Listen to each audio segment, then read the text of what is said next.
screen. There we go. Good.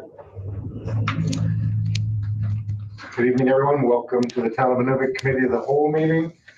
Just like to acknowledge that we are in the Gwich'in settlement area, adjacent to the Inuvik settlement area, home to the Gwich'in, the Inuvialuit, other Indigenous people from throughout Canada, and other people from throughout Canada and the world, which all of this makes Inuvik a great place to live and work. Item number 2, the adoption of the agenda. The only small addition we'll have is swearing in for the Andras, and we'll do that right after the adoption of the agenda. Okay, so I would like to introduce Deandra Benma. Deandra is also in grade 11, and she also expressed interest in sitting in as the student counselor. So her and Christina will take turns attending, or depending who's got other commitments, and will attend committee of the whole, regular council meetings, and also committee meetings. And the student reps are on the Park Recs and Leisure Services Committee, just so we can get the input from youth. And because they were both in grade 11 and both interested, and we know they've also got other things going on at school, we decided, okay, here's an opportunity to involve 2 youth, and then should guarantee us always to be able to get input from one of them at council meetings and committee meetings. So with that, Andrew, if you're ready, if you want to read your oath of office, and then you're in the club. Sure, and it'll be easier to read. Okay. I do affirm that I will carry out my role as a student council representative with honesty, respect, and dedication. I promise to share the voices and ideas from my fellow students with the town council. Listen with an open mind to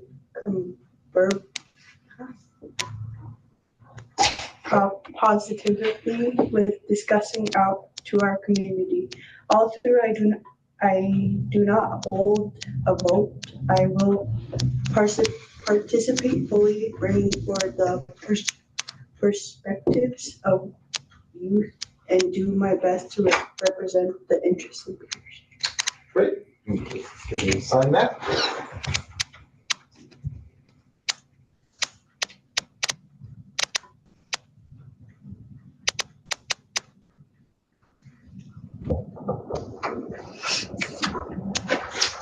Perfect, and welcome to town council.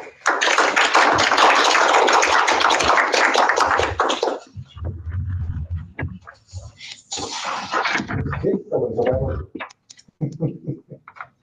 But she's a little bit nervous, but did great. Okay, item number 3, declaration of conflict of interest or pecuniary interest with any of the agenda items. Seeing none, delegations, presentations, or petitions. Oh, seeing none of those tonight, public question period. I think we're safe on that one. And then item number 6, the adoption of the minutes from the October 6th to the 8th council meeting. Any corrections, additions needed for those minutes?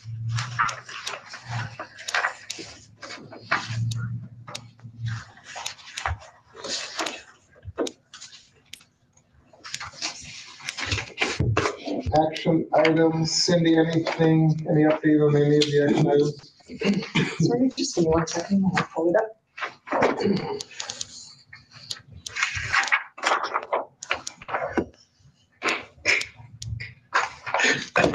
So just to follow up from the discussion with regard to next year's council meetings, and if we were to cancel in July and August, sometimes development permits come up where they might need a council decision, and rather than waiting a month. So the question was asked, can we do it through email? And we have confirmed that we cannot vote through email. It needs to be a public, transparent meeting. Having said that, if we still plan on not having that second meeting in July or August and something does come up, as long as we give 48 hours notice, and we can do it through a Zoom conference, so that way people don't have to come in, and as long as we have quorum, we can address it, if that's what council wishes to do. So there's that one there. And then just to follow up, one of the recommendations from a July meeting was the dog park proposal. I just wanted to address this in council as there was a couple of items that were identified through Facebook posts that this is an idea, not a confirmation. Meaning we are not proceeding with it until it goes and follows due process, just like everything else that comes across us. So it will go to the committee. Committee's already identified. We need to look further into this before we pursue it. So I just wanted to reinforce that for the public, that when ideas come through council, it is an idea, not a confirmation. All right. The only other thing in terms of follow-up, which isn't on my list, was the concern from Councillor Day regarding the taxi, the accessible taxi. So municipal enforcement has looked into it and they have addressed it with both the companies. And just in the event that you do hear something from the public, certainly you can bring it to council, but also redirect them to, for instance, if it is municipal enforcement, the actual department, so that way it gets addressed sooner than later. Okay, so other than that, that is all I have for action items. Thanks. Any questions, comments on any of the action items? Okay. Item number 8, new business, requests for council decision on the tender supply and delivery of calcium chloride pellets. This is fairly straightforward. Questions, comments on calcium chloride pellet order? Okay, we'll need a motion on that on Wednesday.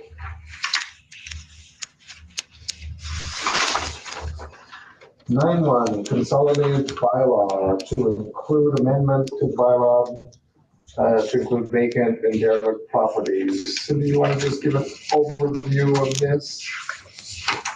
So when municipal enforcement was following up with a couple of derelict properties, they noted that this is an older bylaw that didn't account for things like the strike, the postal strike. So the notification was via mail. And what Director Larman is proposing is to add to that bylaw that we also notify the property owners electronically, either through an email, but also post a notice on the property itself. So it's just adding a couple of other options for notification to the public. So that is all the addition to that bylaw is. But because it's a bylaw and we're amending it, we have to go through 3 readings to make that amendment. Thank you, Mayor Barlick. Thanks. Totally makes sense. The only thing I was questioning or wondering about was the last sentence. So the service shall be deemed completed 5 days following postage of the registered letter. Email, sure. Posted again on a building, sure. But a letter, considering it's delivered after 5 days by snail mail, seems a little bit short to me. I don't know if that's a standard amount of time, but I thought maybe for that purpose alone, if not the others, maybe a little bit longer period may be required to consider it completed, or is that just completed considering it as being sent, not actually received? Yes. Yes to your and/or question, but I think Director Larman will be addressing that question for you. It's actually currently it's personal service, so like hand delivery to the owner, or advertisement in a newspaper for 2 separate occasions full page. So it's quite a bit. It's too onerous right now. It would be for the mail delivery, be for registered mail only, so like express post, because we have to be able to track it for service. So in that case, that's more in line with the 5 feet. You should add 5 business days for clarity on that as well. that would line up with service standards if we're able to use that. So, and then just for clarity, so you can send registered mail that's not express post, it's just regular mail, but you just get able to track the receipt of that letter through the tracking as you would for an express post letter. But yeah, it's just not clear here that that would be the practice to use express postage. Because that is obviously a faster delivery. Yes, it's supposed to be 2 to 3 days or whatever. But I don't know. Now they're talking about extending all these delivery times in the certain connection. So If we want to separate that out and do something more appropriate for registered letter instead, that's fine as well. To be honest, we anticipate using electronic delivery and direct on the door more than anything else. Most people can get hold of. It's not usually an issue, but the ones in question for this particular initiative, we need to be able to put on the door, to be honest. yeah, no, I understand. Yeah, and it's all a question of just fairness to the recipient in the sense that if they're somewhere in Nova Scotia, that there's actually time for the letter to get there in a reasonable time for them to actually receive it when it's considered delivered at that point, whether they've registered delivery or not.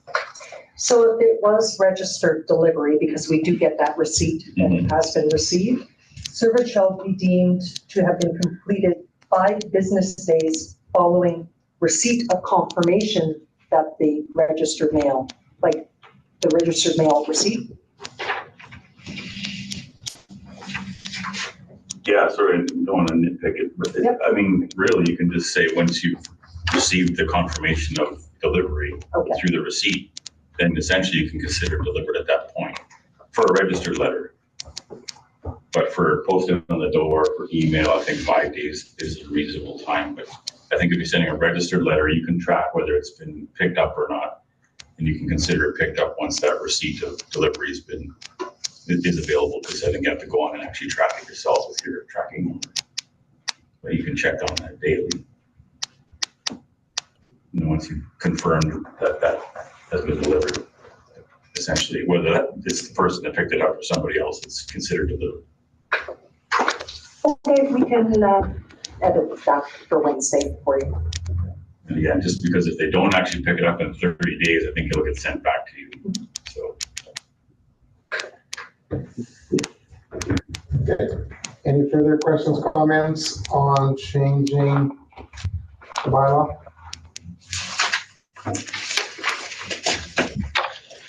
No departmental updates at this meeting. Totally appreciate the staff showing up. Item number 11, information items. Any further information items? Any information items from any council? Deputy Mayor Barwick? I didn't think to provide here, but I can perhaps provide a copy of a presentation we gave to some of our regional co-management partners on the landfill update and the monitoring work. Just as an information item, just kind of a PowerPoint presentation. I'll see if I can get that to the staff before Wednesday's meeting to add in. As in the fence, yeah, sorry. Yeah. The fence at the landfill and just some of the monitoring we've been doing for the bear activity in and around that. We've got quite a lot of stuff that we've received through my work. I'm sure everyone would find that interesting. That'd be great. So if you could email that to both myself and Jenna, I can have it on the smart board. I'm not going to be here on Wednesday, but I'll make sure that it's going to be accessible. I'll go through with Joyce to make sure that happens. Okay. I guess I can ask if you want to put it on the smart board. Do you want me to actually deliver the presentation as an update? Or I was just going to give you a PDF so people could look at it. But if you want me to actually deliver it, I can switch hats in the meeting. Yeah, I think that might be beneficial also for those members of the public that actually listen, to provide some education for them in terms of the observations that you've made as well, if you're able to release it publicly. I think as preliminary information we can. There's nothing secret about it. So, yeah, I should be able to do that. I'll see if I can update it to the most current because it was made in August. So I'll try to update the information to more recent. Oh, that'd be great.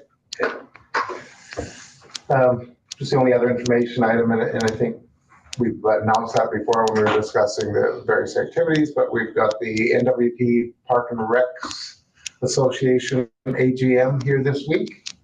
And so I think the meeting starts tomorrow, Trace, and goes for the next 2 days. Yeah.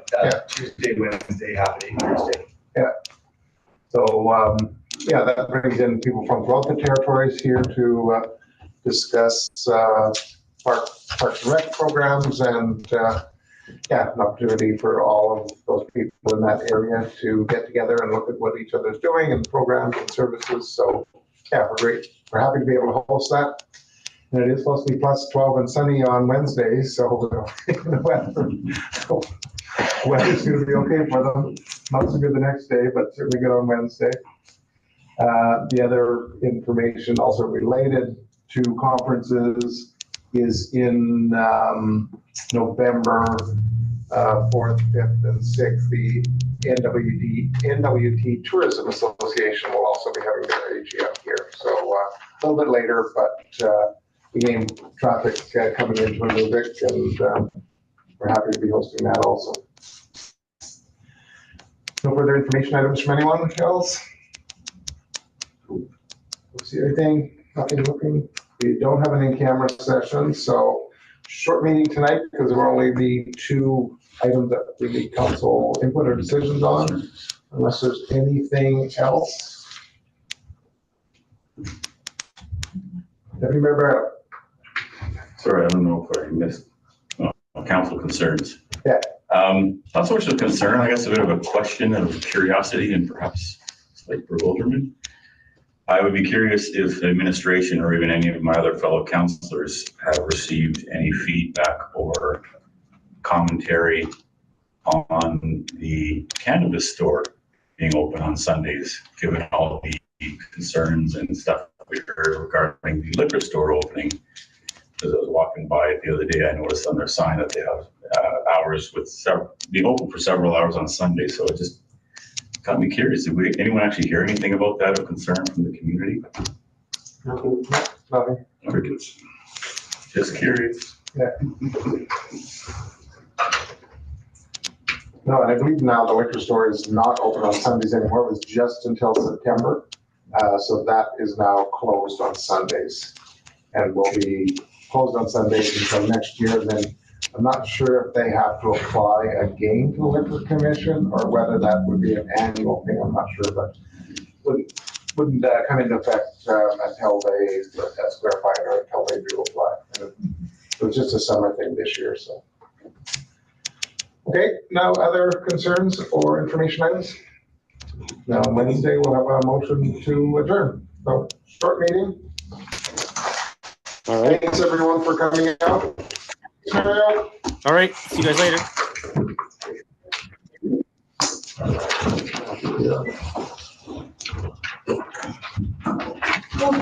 The survey. So are you tapping into a new fund? Take the can off. Any funding we apply for now has had done a feasibility study, but that's part of it.